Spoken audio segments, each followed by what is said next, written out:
Morning guys, shakedown ride. Not going to be a truthful shakedown ride because I did ride the bike home without filming anything yesterday. But it's a little bit gnarlier on the canal on the way back down to work. So I'm just going to take it on the canal for now because the trails are a bit muddied. I'm going to take it down some steps and be as rough as possible and see how this bike handles. Let's get going, shall we?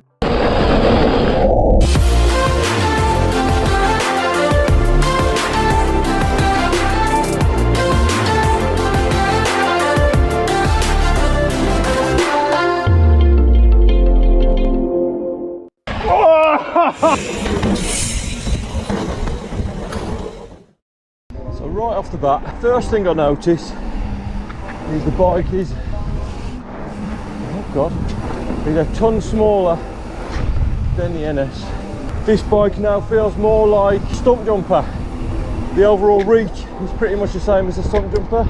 Alright, it hasn't rained for 3 days, so that's the indication of how bad the trails would be. Massive puddle on a dry section there. If I just accelerate now, picks up really quick.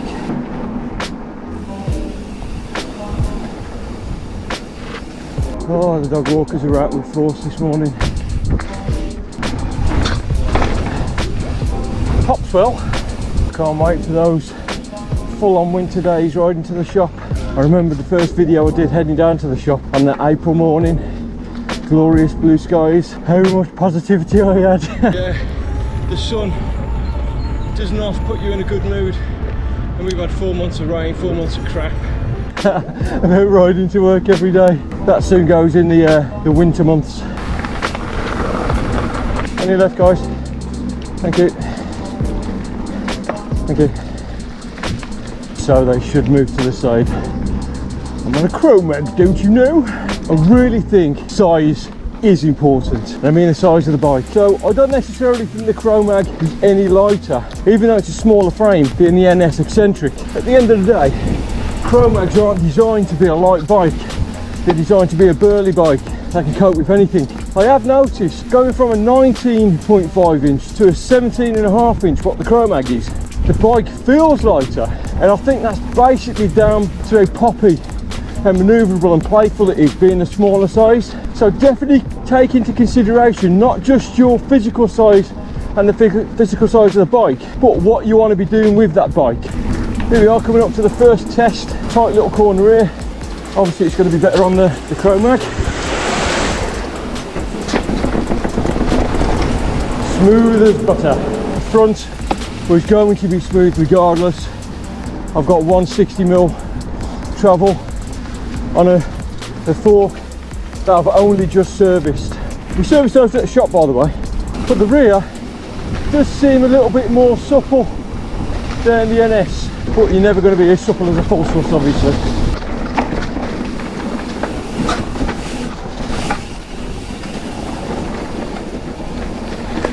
Nice. On it. I think the last 10 years people have forgot about manners. Morning, buddy. Right. We live in a miserable society at the moment. You all want to go out and buy yourself a mountain bike. You'll be a lot happier in life.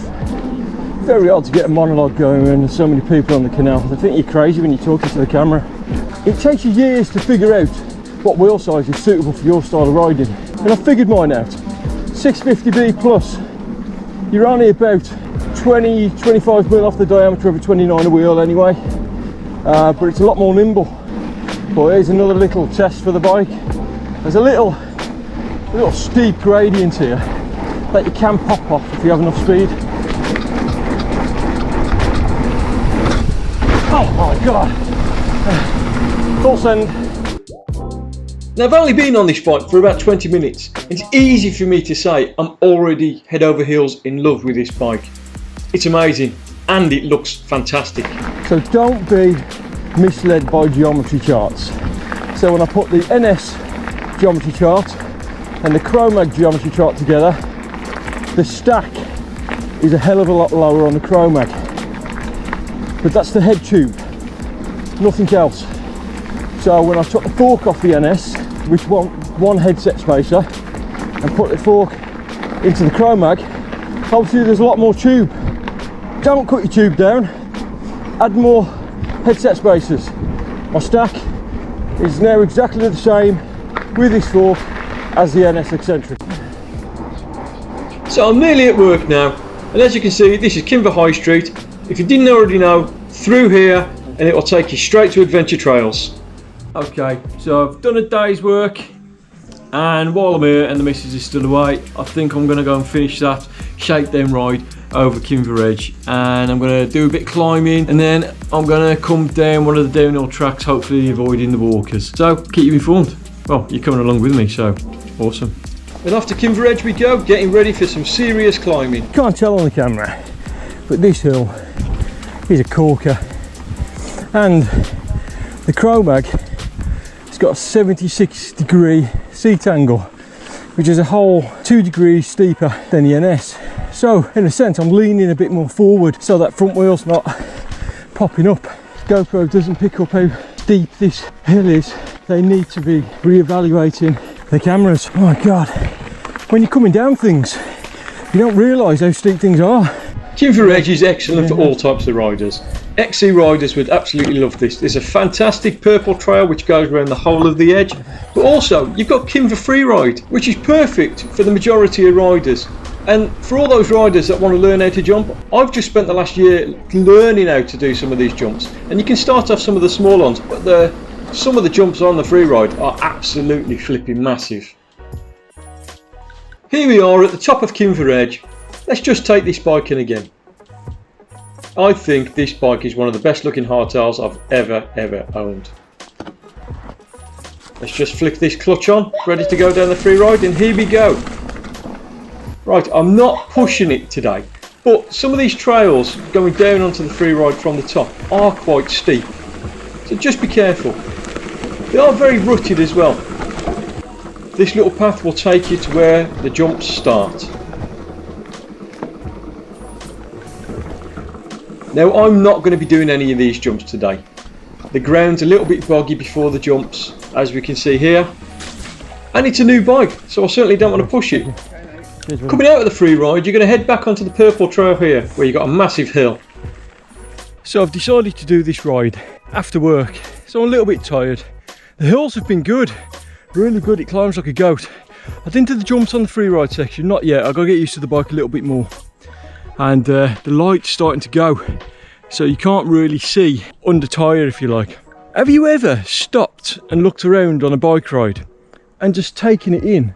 It's like deathly quiet. There's no birds, no insect noises, nothing like the summer. Eerie. But I better carry on, otherwise I'm going to lose light and I'm going to be in trouble coming off the downhill section. So I'll see you at the shop. This is where you need to be super careful. Normally I ride a Kimber loop, probably 5:30 in the mornings before I get the kids ready for school. There's no walkers around.